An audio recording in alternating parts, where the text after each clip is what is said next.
Quaid Azam university میں طلباء کے دو گروپ میں تصادم۔ اسلام آباد daily Pakistan on line. Quaid Azam international university میں طلباء کے دو گروپ میں تصادم کے نتیجے میں متعدد طلباء زخمی ہو گئے ہیں، جن میں سے ایک حالت تشویشناک ہے اور انتظامیہ نے بوائز ہاسٹل خالی کرنے کی ہدایت کر دی۔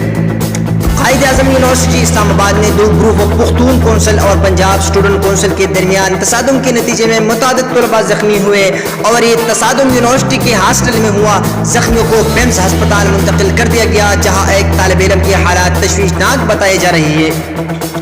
طلباء کے گروپس کے درمیان تصادم کے دوران ایک ہاسٹل میں طلباء تنظیم کی جانب سے آگ بھی لگائی گئی ہے اور طلباء کی جانب سے فائرنگ بھی کی گئی ہے، جبکہ پولیس کی 12 نفری بھی قائد اعظم یونیورسٹی میں موجود ہے۔